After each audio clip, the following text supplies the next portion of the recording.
For now, we're here with Florence Villeneuve to look at what's taken over the French papers. Florence, the Greek debt crisis is still taking off coverage across the world here Absolutely, as well. Eva, and it seems like papers are kind of running out of creative ways to talk about the Greek debt crisis.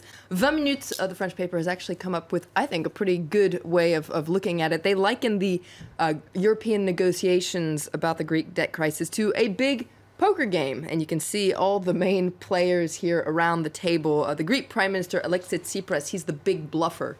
According to 20 Minutes, he may have received the backing of 61.3% of Greek voters in that referendum, but he's out of trump cards and he doesn't have any more poker chips. They also call the German Chancellor the uncompromising player. She's got a good hand, but she also has a lot to lose. And François Hollande, he's the challenger, according to 20 Minutes. He's also a very good bluffer. He's managed to make everyone believe that he's more open towards Greece, but 20 Minutes says he's actually not. Okay, it really has seemed to have come down to that, really, who has the best poker face. Now, some papers also deciding to look further and point out that Greece isn't the only European country with a massive debt problem. That's right. Aujourd'hui en France is focusing on this today on their front page. They say that, sure, Europe is in a crisis because of Greece's abysmal debt, but if you take a closer look at the books of other countries, you can see there, tous endettés, we're all in debt. And Le Parisien also has a creative way of looking at this. It brings basically the state budget down to the scale of a household, so readers can pretty much understand the ratio of things. You can see here, for instance, in France, if France were a household, it would earn about 21,000 euros, spend about 22,500 euros, so it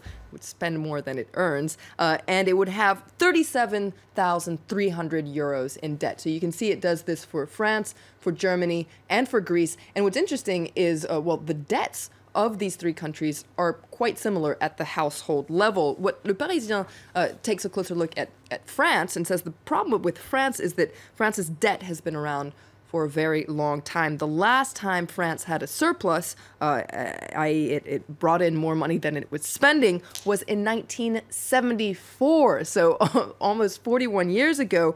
It's been a ball and chain for France since 1974. Part of you wonders if people have even given up trying to keep it. You know, living on credit seems to be working until now. Pretty depressing stuff there, and yet it's not the only depressing challenge to Europe at the moment. There's also the migrant crisis. That's right. That's what Le Figaro is really focusing on in its paper today. It says that Europe is doing very badly indeed. It's completely paralyzed by the Greek crisis, and it's submerged by hundreds of thousands of migrants who are arriving on its shores. Now, remember, Le Figaro is the conservative paper here in France, and it points out that during the first 5 months of this year, the number of asylum seekers in Europe has increased by 68%. Europe needs to completely overhaul its migrant policy, according to Le Figaro, and the solution, according to Le Figaro, is not to impose these mandatory quotas for sharing refugees across the EU. Rather, according to Le Figaro, the solution is to completely review the Schengen Accords from 1995, which basically abolished borders between 26 European countries. You can see, well, Le Figaro in its editorial says this is a major taboo that needs to be lifted. This is another interesting article in Le Figaro today. It's actually a poll that points out that a majority of people in France, Italy, the Netherlands, Britain, and Germany are in favor of ditching the Schengen Accords. You can see that graphic there on the right there. You can see there all the countries have a majority of people who want to get rid of the Schengen Accord. And so Le Figaro sums it up as a European question and says Europe as a whole wants to get rid of Schengen. Gosh, yeah, surprising, because it's made life so easy going from country to country.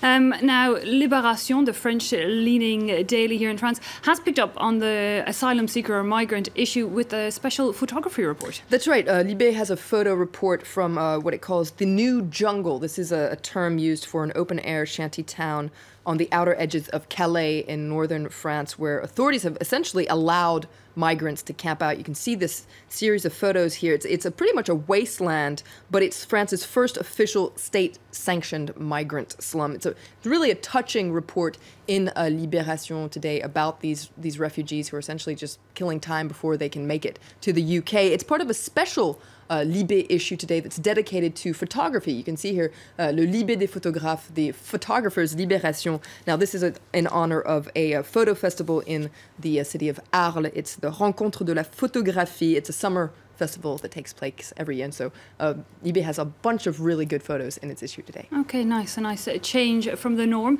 And now finally, Florence, you have a word about the weather. That's right. Now, after last week's unbearable heat wave, we've had 2 days of really cool weather here in Paris. Oh, cool for the French, huh? Yeah. Ask other nations. I was in Ireland last week. They were panicking with 24 degrees. Okay, well, it was a little bit cooler here, but things are going to get really nice. If we take a look at Le Parisien, it says we're off. Well, we can expect a beautiful summer ahead. Well, at least the rest of the month of July, perhaps even August. Now, hot, sunny weather often means sunburn, of course. And Aujourd'hui en France reports about a growing trend. It's called sunburn art, also called sunburn tattoos. I don't know if we can get some photos here, but it's pretty incredible. Basically, people use, there you go, sunscreen or even cloth to basically make a stencil and sunburn their skin into these shapes and forms. You can see this is a very popular one, the Batman logo.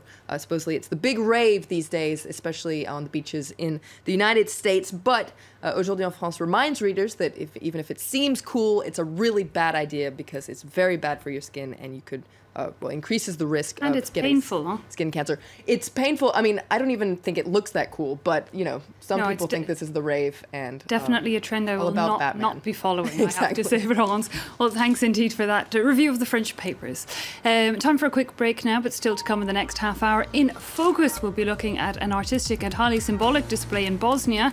There, some 100,000 artificial bones are installed at the Srebrenica Memorial to mark the 20-year anniversary since the massacre there.